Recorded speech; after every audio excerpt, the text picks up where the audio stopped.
Tudo da Canção Nova em um só lugar. Canção Nova Play. O amor é também a fonte mais rica do sentido do sofrimento, que não obstante permanece sempre um mistério. Estamos conscientes da insuficiência e inadequação das nossas explicações.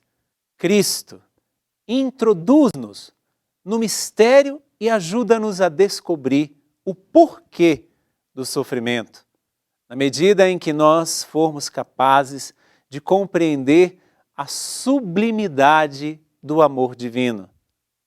Carta apostólica do Papa João Paulo II, Salvitis Doloris. Nem sempre é tão fácil ressignificar um sofrimento tão profundo e compreender o porquê tantas coisas acontecem. Mediante a uma grande perda, ela encontrou forças em sua fé e na sua misericórdia. Começa agora o Gente de Fé.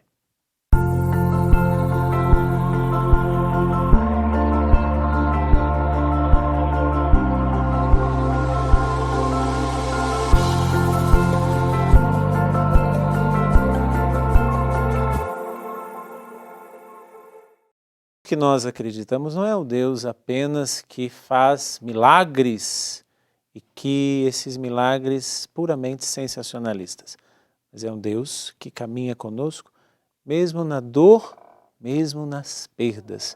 E por isso que eu quero acolher a nossa convidada de hoje, né, a Laura Reis. Deus te abençoe. Amém. Num processo que nós vamos conversar justamente isso. Nós estávamos conversando há pouco tempo agora, que você disse que o verdadeiro milagre foi estar aqui, né, mesmo depois da partida da Páscoa do teu filho. Mas isso nós vamos conversando ao longo do programa. Mas bem-vinda. E quem é você, Laura? Me conte um pouquinho de onde você veio, o que você faz. Eu sou, primeiramente, mãe. Dediquei minha vida, me casei muito cedo, me casei com 18 anos de idade. Aí fui mãe de 4 filhos, né? Fui aprendendo a ser mãe, né? Porque é muito jovem. Fui aprendendo como ser mãe, como cuidar de 4 meninos que Deus me deu, que hoje estão homens, né? E dediquei a minha vida a isso. E depois de um tempo, eu sempre gostei muito de tocar. Sim. E cantar. Cantei na igreja junto com meu marido, cantava, a gente tinha um ministério de música também na família. Mas depois de um tempo, um pouco antes do meu filho falecer, eu já comecei a compor. Aí, nos 10 anos seguintes à morte dele, que eu vivi um tempo muito de deserto, aí eu comecei a compor bastante. Então, hoje eu posso falar que não só sou mãe, dona de casa, mas sou uma compositora e cantora. Esse dom, digamos assim, esse dom artístico, ele já tinha se manifestado já desde cedo. Sim, com a vida de mãe, de dona de casa, milhares de coisas, ficou meio que abafado. Todos em casa são músicos, né? Todos os filhos, meu marido também, trabalha com música, que é luthier, então todos têm esse dom de... Só para a gente esclarecer para as pessoas que às vezes não sabem o que significa luthier. Luthier é o artesão de instrumentos musicais. Ele já fabricou artesanalmente instrumentos de corda elétricos, né? Baixos, guitarras, inclusive ele que faz a guitarra do meu filho, fez uma guitarra para o Dalvimar Galo, que ficou linda, maravilhosa. E é isso, artesão de instrumentos musicais. Sim. Não só fabricou, como faz a manutenção, regulagens de instrumentos, isso é o luthier. Sim, esse é o trabalho dele. Sim, ele é o ganha-pão dele. Não somente como músico, sim, né, mas como luthier. Também como luthier. Esse processo de ser família, né, porque hoje a gente entende muitas vezes a família como ela tem que ser. Sim. Pai, mãe, filhos. Sim. Né? Mas esse processo de família que hoje está tão deturpado, né? E dentro, não somente dentro das famílias que não conhecem Deus, mas infelizmente por causa de uma cultura que foi se envolvendo, está se transformando cada vez mais longe aquilo que é a realidade familiar. Sim. Mas você me disse da tua realidade familiar que você construiu, mas e a tua realidade familiar, de onde você veio? De onde você veio? Qual que é a base familiar que você trouxe para a tua família construída? Sim, tive uma mãe maravilhosa, meus pais hoje são falecidos, eu perdi minha mãe também bem cedo, eu tinha 31 anos quando minha mãe faleceu. Assim, tive muitas complicações em casa, assim, meus pais não eram, meu pai tinha um gênio muito difícil. Hoje, depois de falecido, até compreendo que meu pai era de origem croata e passou por guerra, tudo, então ele tinha vários problemas. Sim. E isso refletia em casa também. Eu era uma pessoa que fui criada dentro de escola de freira. A minha formação era muito, como que eu posso dizer? Eu aprendi o que era ser católico, tal, mas a minha experiência com Jesus foi depois que eu me casei. Até então era só, desculpa te cortar, mas até então era só teoria, vamos dizer assim. Sim, minha mãe era uma pessoa muito querida, muito do bem, então ela me deu toda a formação que eu tenho, do caráter que eu tenho, que eu era uma pessoa maravilhosa. Meu pai também, mas essa coisa de viver a fé mesmo, de praticar o catolicismo como tem que ser, e essa experiência também, não era uma coisa só que... Porque tem muita gente que vai de família, né? Nasceu numa família católica e vai seguindo, e às vezes, mas a gente precisa ter uma experiência particular de amor com Jesus. E eu tive depois que eu me casei, que a família do meu marido era uma família muito católica, e depois que a gente se casou, eu participei de eu não me lembro agora, tipo como um encontro de casais, mas era um outro nome que tinha. Inclusive naquela igreja Nossa Senhora do Líbano, era na igreja maronita, né? Na igreja onde também a Canção Nova tem ali. Foi lá que a gente fez. E eu me senti muito tocada, até por causa do meu sogro, como eu tinha assim um certo problema com meu pai, o meu sogro foi de uma coisa tão linda em relação a mim, me oferecendo uma rosa, um certo momento que me tocou muito, eu me senti tão amada, e ali me apaixonei por Jesus. Ali você já estava casada? Já estava tinha casada. Pouquinho tempo de casada. Você dizendo isso, eu lembrei de uma coisa que o Papa Bento escreveu na primeira encíclica dele, quando ele fala Deus é amor, né? Que ele diz, no início do ser cristão não existe uma grande ideia, nem uma atitude moral, mas o encontro com uma pessoa. Então até esse momento você tinha a ideia, a teoria, né? Você até via, como você bem disse, você até via a sua mãe, você via o seu pai, enfim, você via nas pessoas, porém esse Jesus que ainda não tinha se apresentado pessoalmente a você, como neste dia. O que aconteceu nesse dia? O que ele fez com você? Assim? Ele desceu, veio até você? Como é que foi isso? Testemunhos de pessoas que estavam ali, principalmente ser amada. Eu acho que isso foi o que mais me marcou. E aquela rosa me marcou muito. E o carinho que eu recebi do pai dele, que ele é meu padrinho de crisma, o seu Antônio, né? O seu sogro. Meu sogro. Então essa história com o seu marido já é antiga, não? Eu vou fazer 40 de casados. De casados. É. Mas eu digo assim, antiga no sentido se ele é padrinho de crisma? Não, eu me crismei bem mais velha. Bem depois. Porque quando eu me converti, daí eu já participava de tudo na igreja, porque eu entrei e vesti a camisa mesmo. E aí a gente participava de encontro não era encontro de jovens, como é que chamava? Pastoral de jovens? Sim, pastoral da juventude. Da juventude. E era engraçado porque eu e meu marido, a gente tinha a mesma idade do pessoal, e a gente era o tio e a tia deles, porque a gente era casado, já tinha filhos, então... E aí eu entrei com tudo, eu fui trabalhar na Pastoral do Batismo, trabalhava ali, e eu tinha vergonha de falar que eu não era crismada. Aí descobriram. Mas foi tão bom, porque eu acho que eu fiz a crisma assim, mas tão consciente do que eu estava fazendo. Quem me crismou até foi Dom Celso, que é um bispo que eu tenho muito carinho por ele, e ele foi outro amor na minha vida. Foi de um carinho por mim, que também me deu mais força ainda para continuar tudo meus trabalhos dentro da igreja. E assim foi indo, foi sempre um caso de amor na minha vida. Esse amor que nasceu ali e que, como você disse, mudou. A partir daquele momento mudou. O que mudou? O que aconteceu, Laura? Que revolução foi essa? Nós temos até um movimento dentro da comunidade chamado Revolução Jesus, né? Sim. que é uma pregação que o Padre Jonas fazia lá nos inícios, quando ele fazia os encontros de jovens, ainda, né, até mesmo antes da Canção Nova ser Canção Nova, Sim.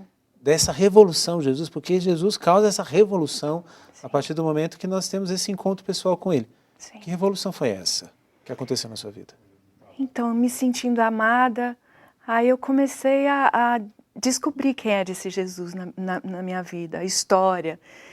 Eu digo assim, a gente às vezes, eu acho tão linda a história, às vezes se a gente não se apaixona ou por uma coisa assim, sei lá, que tive uma experiência sobrenatural, eu acho que só a história de Jesus Cristo é a coisa mais linda que tem, né? Um Deus que precisou de uma mãe para estar aqui com a gente. A história de Maria. Maria é minha paixão, minha amigona. Se não fosse ela, eu nem estava aqui.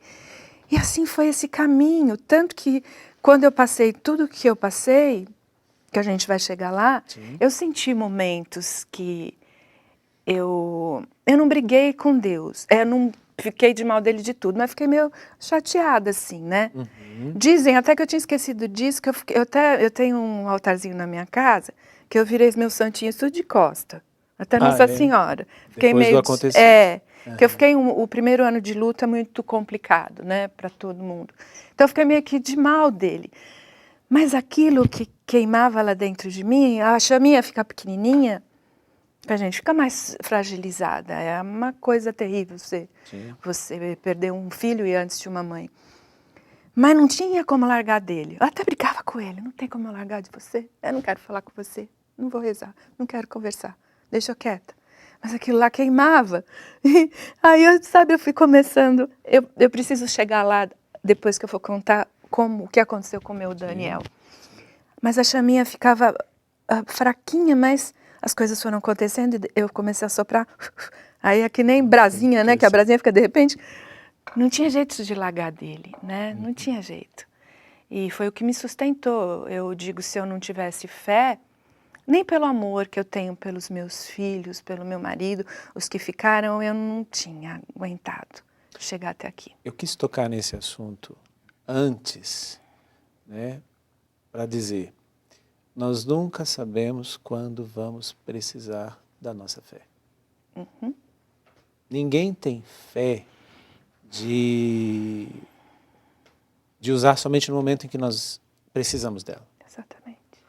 A fé ela precisa ser algo como que um grande celeiro e que eu preciso deixar abastecido aquele celeiro, porque eu não sei quando vai chegar o inverno. Né? Eu não sei quando vai chegar a noite.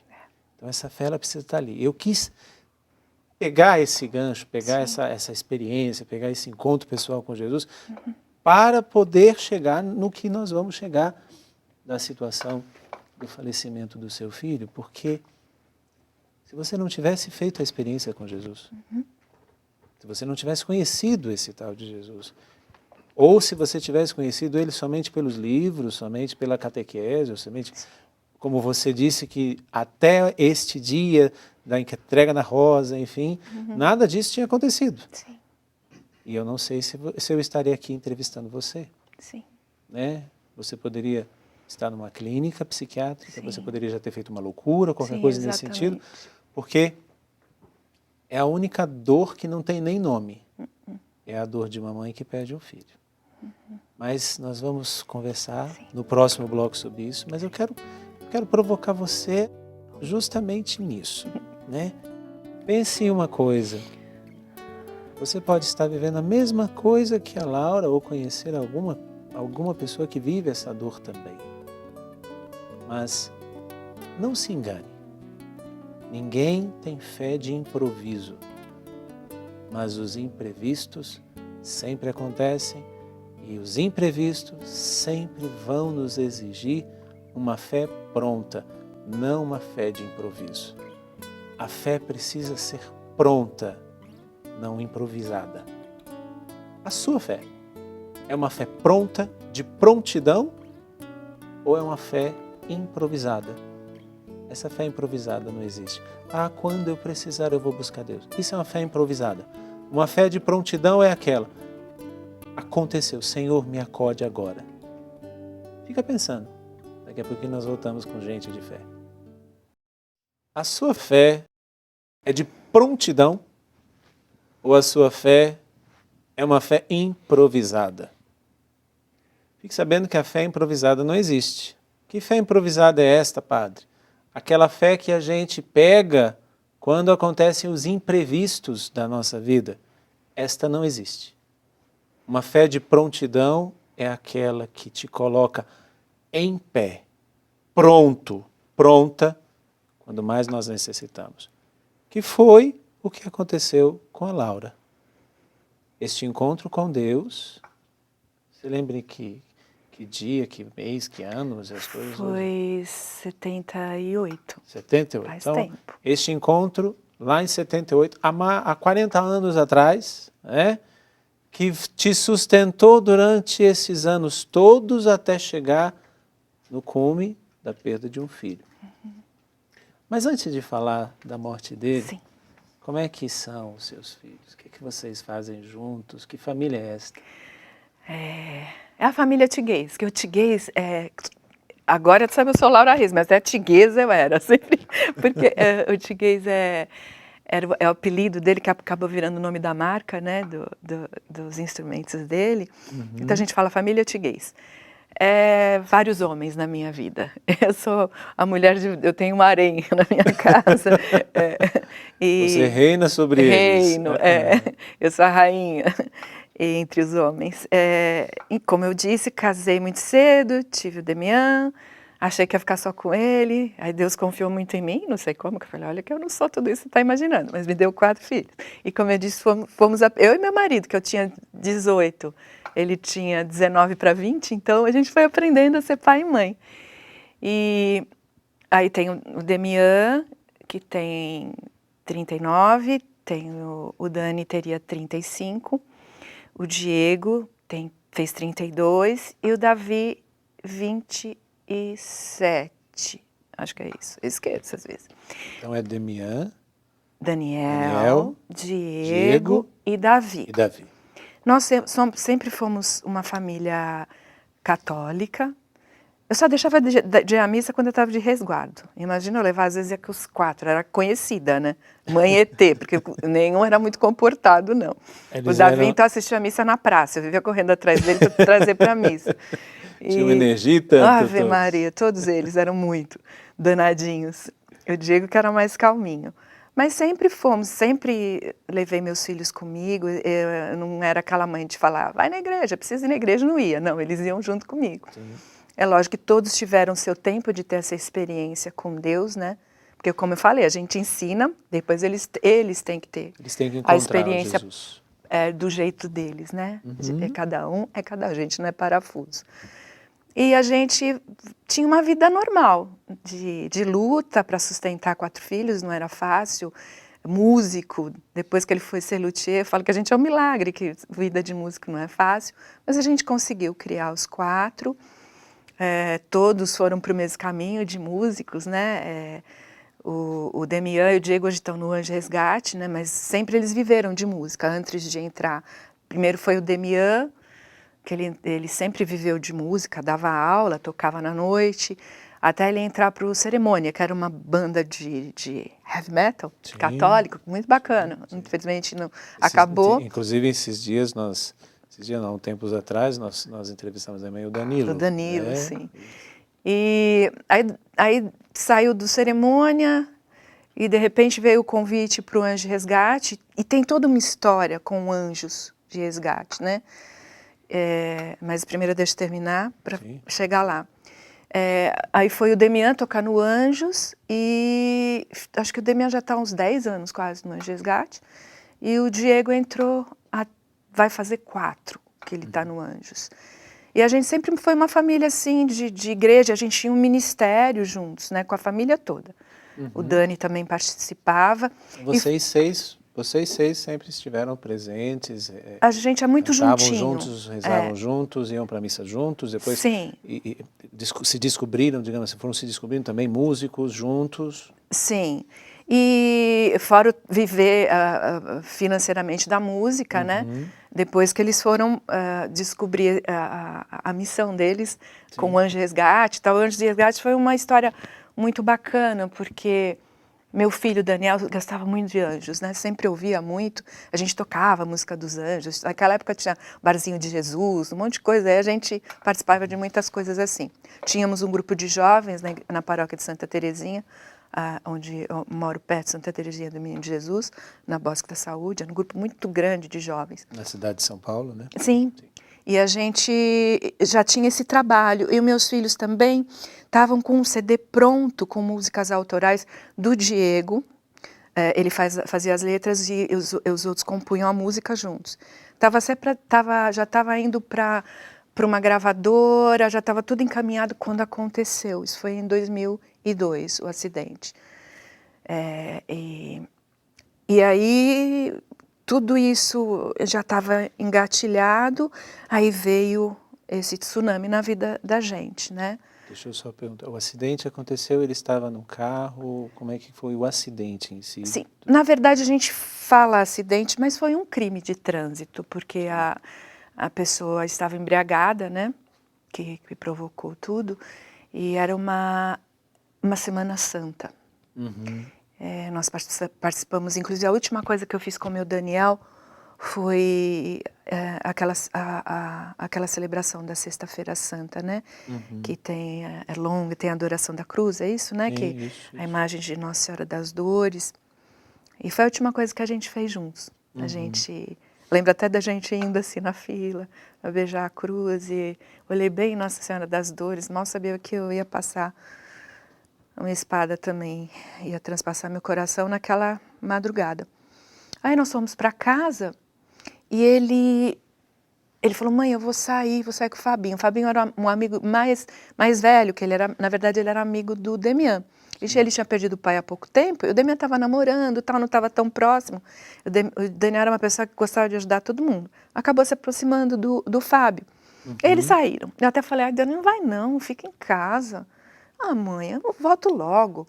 Vou dar umas voltas aí, depois a gente volta. E foi o que aconteceu. Aí ele saiu, e ele não chegava, e eu estava esquisita.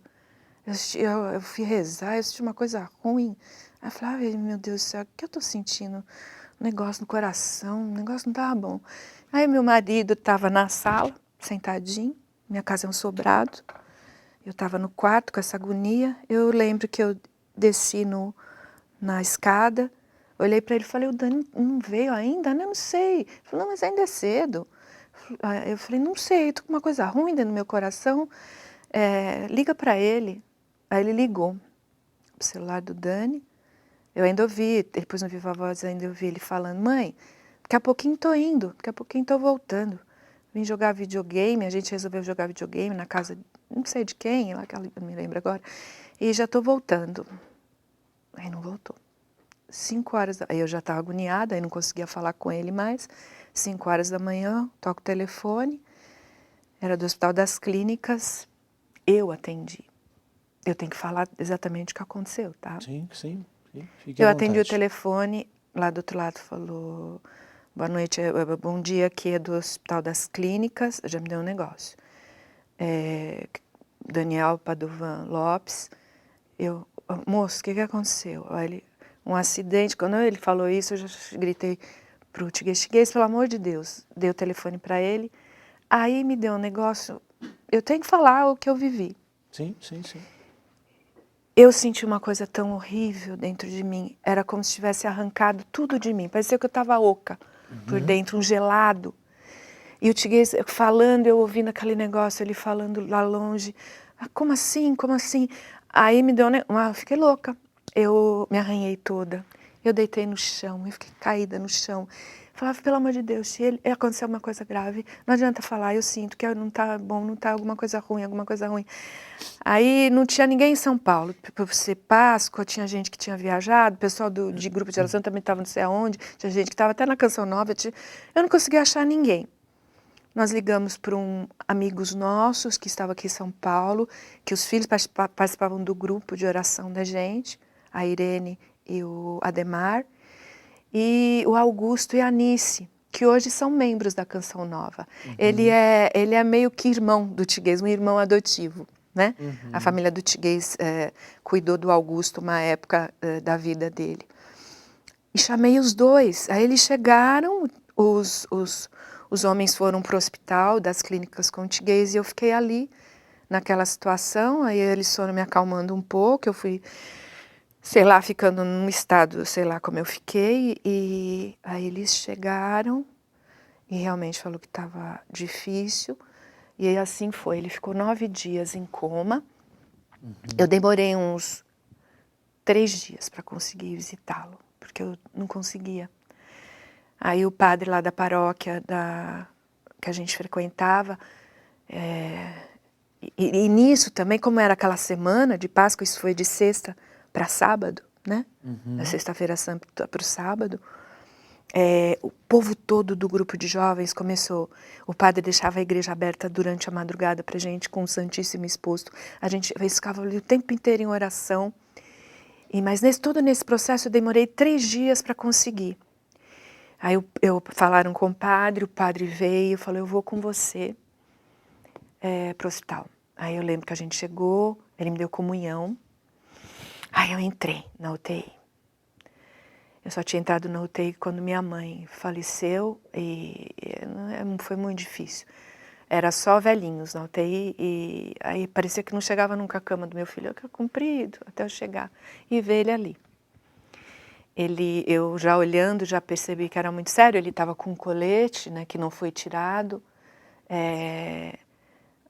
E assim, conforme o tempo foi passando, depois desse primeiro contato, eu indo vê-lo, mesmo a gente rezando, eu sentia no meu coração que alguma coisa era muito séria, porque ele tinha quebrado uma perna e não mexiam na perna, né? Ele não tirava aquele colete, porque eles precisavam...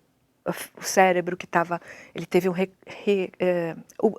o cérebro bateu na caixa craniana. Sim. E ficou inchado e aquilo não conseguiu deter aquele edema que foi criado. E uma outra visita que eu fui... Aí ele era cabeludinho, aí já tinham cortado o cabelinho dele, tinham colocado um dreno para tentar, né, drenar. Eles fizeram de tudo. Tinha gente que falava, não, eu senti que ele teve uma reação. Eu não vi, desde que ele entrou ali, eu não vi a reação nenhuma, ele só paradinho. Eu até, fazendo um carinho nele, eu abri o olhinho dele, assim, já via que uma pupila estava dilatada, eu já percebi que algum dano neurológico ele já tinha. Aí eu nem sabia nem como eu rezava mais, porque as pessoas falavam para mim, entrega ele para Deus. Eu não queria entregar, não. Eu queria que ele ficasse comigo. E ao mesmo tempo era horrível, porque eu via aquilo, via que ele não melhorava, eu via aquela pupila, eu falava, meu Deus, será que meu filho, como é que ele vai ficar? Ele era um menino super bonito, ele era fortão, ele gostava de skate, gostava de esporte. E eu falava, Jesus, como é que eu peço? Peço para ele ficar, peço para ir, eu não sabia mais o que fazia. E eu fiquei maluca. E os meninos todos do grupo foram para minha casa. Minha casa virou Ninguém me deixou sozinha. Acho que eram uns 30 jovens. Todos dormia pelo chão, com colchão no chão. Íamos para a igreja, os filhos, nós todos, né, com aquele monte de gente rezando conosco. Até que chegou um sábado, porque onde já eles começaram a fazer aqueles exames para ver se estava com morte cerebral. E nesse dia era um sábado, que já tinham me comunicado, a gente vai começar a fazer os exames para ver como é que ele está, né? Se for constatada a morte cerebral, não vai ter jeito. Mas são 2 ou 3 dias, agora eu não me lembro, de exames, né? Sim.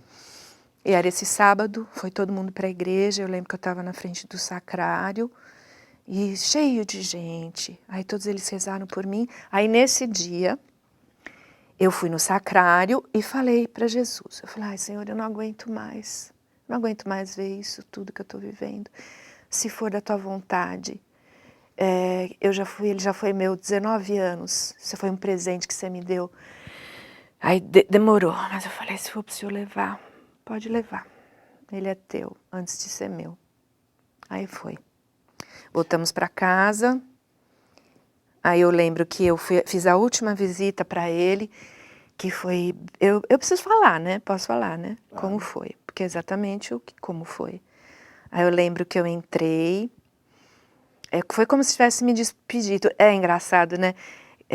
Esse lado, a gente tem um lado meio bicho de mãe, né? Eu lembro que eu fiz carinho nele, eu olhei tudo, ele assim, do cabelo até o pezinho. Fui beijando, beijei ele todinho, beijei o braço, beijei a perninha. Às vezes me emociono, desculpa. Fique tranquilo. Beijei ele inteirinho e me despedi. Falei, Dani, não tem o que fazer. Eu te amo muito, mas eu já vou ficar com saudade. Eu voltei para casa. Nesse dia, saindo de lá, recebi a notícia de que eu ia. Eu choro, não é de saudade que eu tenho. Que toda vez que a gente. Por isso que eu partilho um testemunho assim, eu estou partilhando a minha vida com vocês, né? Sim, então, vem, não tem como falar sem chorar. Desculpa.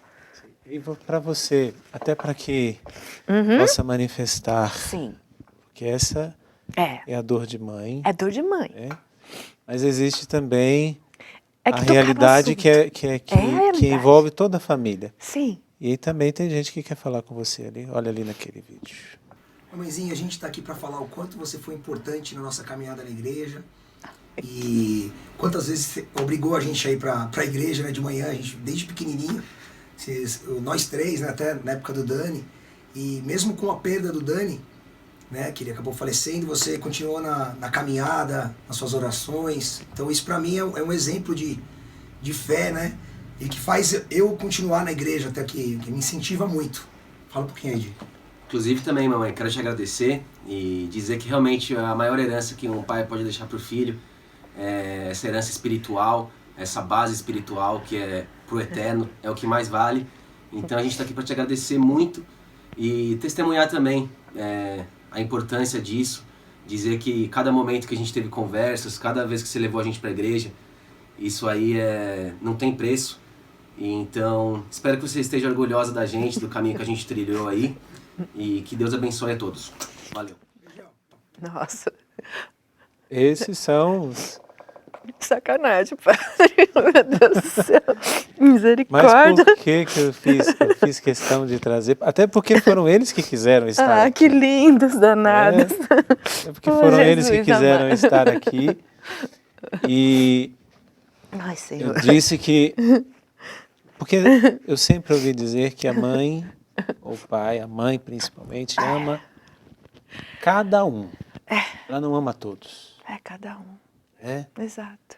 Como você está trazendo toda a dor, toda a realidade da Páscoa de um deles, está ali os três. Lindos.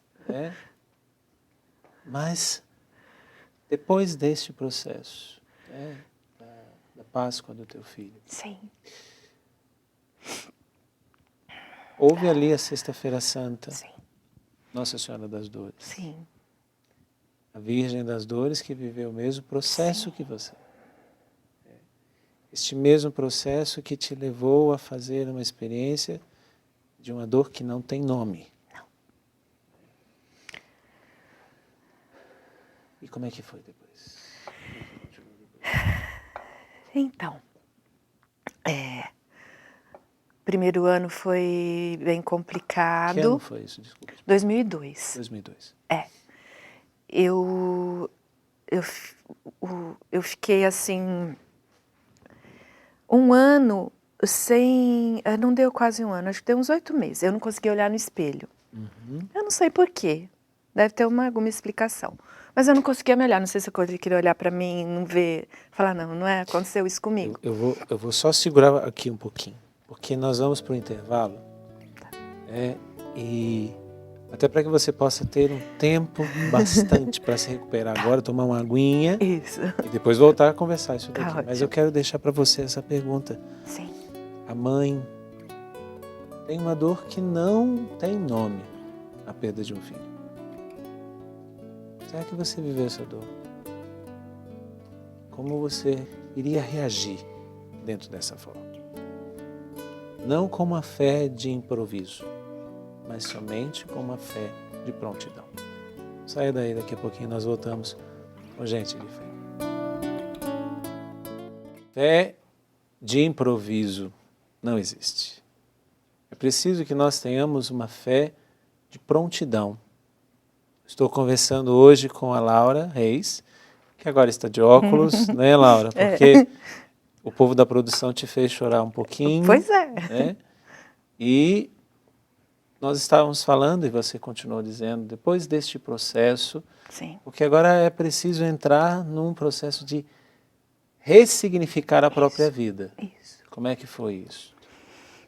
Aí depois eu estava um dia rezando no meu altarzinho e eu cheguei para Jesus, falei, Senhor, eu não estou aguentando esse negócio, que essa dor que eu estou sentindo é uma dor aqui dentro que parece tipo uma dor de dente, sei lá, negócio, uma dor ruim lá dentro, que dói, dói, dói. Eu falei, eu não estou aguentando isso não. E aí eu falei, eu queria que o Senhor me levasse embora. Eu não quero mais ficar aqui, nem por meus filhos, nem por ninguém. Aí eu senti assim, bem dentro de mim, fala, você quer ficar no chão aí? Você pode ficar. Mas se você quiser continuar, me dá a tua mão, que eu vou te ajudar. Aí eu fiz isso. Aí fui lá, olhei no espelho, cortei meu cabelo, fui no cabeleireiro, cortei o cabelo. Eu tinha outro furinho aqui na orelha, que eu fiz mais um furinho aqui na orelha. Aí me arrumei, aí falei, eu vou continuar. E o processo, eu sei que é curto o tempo que a gente tem para falar, eu vou tentar encurtar. As pessoas que conviveram comigo, o pessoal do grupo de jovens, tudo, olhava para mim. E eu tive que ajudar muita gente, mesmo estando no chão. Porque eles falavam assim, não acredito em mais nada, não. Imagina acontecer isso com vocês. Vocês nunca fizeram nada a ninguém, sua família de igreja, como que aconteceu isso? E acho que eu nunca mais vou ver a Laura sorrir, e não sei mais o que. Eu voltei a sorrir. Eu tive que, não sei de onde que Deus me fez a falar para as pessoas não continuar crendo. Mesmo eu estando tão porcariazinha que eu estava. E ali foi indo todo um processo de cura, de voltar a sonhar, porque a família inteira perdeu a vontade de sonhar. Porque você perde uma pessoa, os sonhos acabam. Passa um tsunami, vai arrancando tudo. Sabe que nem aquele filme que entra graveto, vai... A gente fica ficando toda machucada. É assim que veio. Mas Deus ia tocando cada dia um pouquinho, um levantava o outro, cantava pior. Várias coisas aconteceram, de ficar doente, de mim perder cabelo, muitas coisas. O Diego que calou-se, nunca mais compôs, nunca mais cantou, só tocava o baixo dele, voltou a tocar, depois no Anjo Resgate voltou a compor, foi com uma plantinha que resolveu voltar. Mas foi um processo de dia a dia, um dia depois do outro. E para mim, como mãe, Maria, né? Ela passou toda essa dor de perder um filho, né? Porque ela era a mãe de Deus, mas era a mãezinha que tinha amamentado, Sim. cuidado dele. Que gerou, que imagina a trouxe no dor ventre. dela. Sim. Então ela foi minha amiga. Quando eu estava lá embaixo, eu olhava para ela, olhava no zoinho dela e falava, me ajuda, me dá a mão, eu vou continuar. Sei que sou uma porcariazinha, me ajuda. E assim foi indo até eu chegar aqui. Aí eu voltei a sorrir. De uns anos para cá a gente voltou a ter sonhos e voltamos até a gravar uns negocinhos juntos, a família, homenagear o Dani e voltamos a ter sonhos, né? Caiu tudo, mas ficou a base e a gente começou a construir a casa de novo. Agora estamos mobiliando, né? E Um ajudando o outro. um ajudando o outro. É claro que foi uma dor para todos, né? Para você, para o seu marido, para os seus filhos, Sim. para os outros familiares, mas também, nesse momento, você tem duas opções. Ou você se afunda, Exatamente. ou vocês todos se unem para levantar Isso. e levantar um ao outro, Isso. como essa pessoa também que quer falar com você agora. Ai, minha Nossa Senhora. Bom, vamos falar da Laura. Eu conheci ela muito jovem, ela estava estudando ainda. Assim que eu a vi pela primeira vez, eu já fiquei gamado nela, porque era linda, né? E ficamos amigos, tal, e ela tocava piano, tal, e ela tocou Sonato Lar. Aí eu fiquei apaixonado. Falei, nossa, essa mulher é demais. Ai, Jesus. Aí mais um pouco à frente, dei o primeiro beijo nela, começamos a namorar e aí estou apaixonado por ela até hoje. Isso já faz mais de 40 anos e eu continuo amando ela da mesma forma. Do meu jeito diferente de amar, né? Eu não sou de falar eu te amo. Eu sou meio diferente. Mas na época que nós casamos, ela deixou os estudos e passou a ser mãe. Uma excepcional mãe. Cuidava dos filhos como ninguém cuidaria de um filho. Ela sempre se dedicou muito aos filhos, como uma leoa cuida da sua ninhada. Ela ficava brava quando alguém mexia com os filhos. Até hoje. E isso fez com que ela deixasse de lado umas coisas que talvez ela seria muito boa também, que seria ser uma escritora, poderia ser uma advogada, porque ela lê muito. Danado. Ele está aqui, né, presente também, mas ele quis também fazer essa surpresa para você, não somente essa surpresa, mas essa homenagem. Ah, que lindo, É. padre. Como eu disse, porque aconteceu. É duro, dói, mas tudo volta a ter um brilho quando toma esta decisão. Vamos levantar juntos, vamos continuar juntos, vamos tomar uma decisão de seguir em frente. Sim. Como você bem disse, Senhor, o Senhor me deu esse presente, então foram 19 anos, se o Senhor quiser levar, o Senhor leva. E hoje, o que a Laura, o que esta família tem para dizer, né? Tem para mostrar, tem para falar, o testemunho que muito mais do que palavras escritas, são palavras vividas. Sim. Quantas mães podem estar vivendo o que você está vivendo? Quantas famílias podem estar vivendo o que você está vivendo? E está vivendo ainda, porque você vai viver isso até o último dia, até o teu último suspiro. Porque você não vai esquecer, ninguém vai ocupar o espaço dele. Não. Mas olhando para essa câmera aqui, o que você pode dizer para as mães, para os pais, para os filhos, que podem ter vivido a mesma coisa, ou que podem estar vivendo a mesma coisa que você viveu? Sim. É difícil, é dolorido. Ai, mas ter fé é a melhor coisa que tem. Porque a gente consegue vencer. A gente consegue ir ultrapassando todas as barreiras. A cicatriz fica lá dentro, assim como eu hoje, que fui mexer na minha cicatriz. Ela sangrou, eu chorei. Mas eu estou aqui. Eu pedi um milagre do meu filho continuar aqui com a gente. Mas o verdadeiro milagre foi a gente continuar vivo. E hoje eu estou podendo falar. Eu conheço muitas mães que perderam filhos da maneira assim violenta como eu perdi. Do movimento Não Foi Acidente. E não se culpem, mães, de ficarem revoltadas, de sentir dor. Não se sintam culpadas. Às vezes a gente tem esse sentimento, pô, eu deixei de fazer isso para o meu filho, será que o que eu deixei de fazer por ele? Não, simplesmente foquem os olhos em Jesus, em Nossa Senhora, que é aquela que passou por tudo isso e continuou de pé. Ela vem e carrega a gente no colo quando a gente pede. Ela vai nos ajudando a caminhar. E é isso, e vai vivendo um dia depois do outro.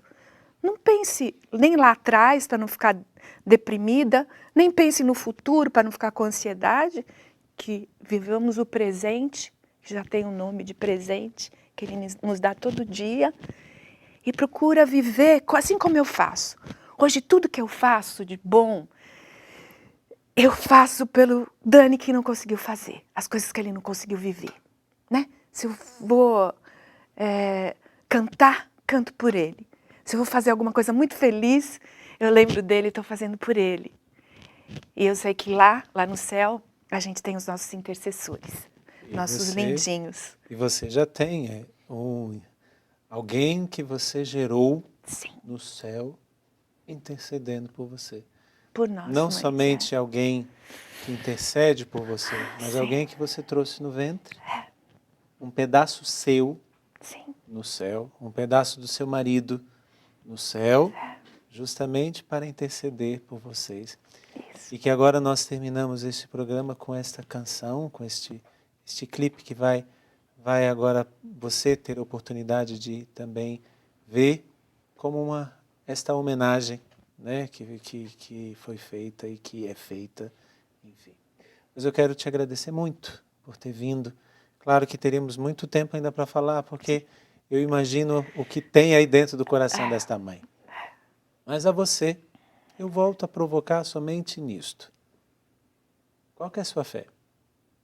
De improviso ou de prontidão? Responda na vida. E se você quiser acompanhar este e outros programas Gente de Fé, vai lá no Canção Nova Play no YouTube e você vai poder também acompanhar não somente o da Laura, mas de todos os outros. Laura, muito obrigado. Que Deus te abençoe. Nossa, E foi um um outro prazer. programa Obrigada, você vai poder falar todo o resto que você pode falar. Deus te abençoe. Amém. Muito obrigado mesmo.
Já passou, estranho pensar que a gente sonhou eternamente estar cantando as canções que juntos nós fizemos em nossos corações. Ainda existem, seguindo o meu caminho eu vou, conseguindo ultrapassar a dor. Seguindo o meu caminho eu vou, conseguindo ultrapassar a dor que já passou. Difícil aceitar que Deus te levou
Tudo da Canção Nova em um só lugar. Canção Nova Play.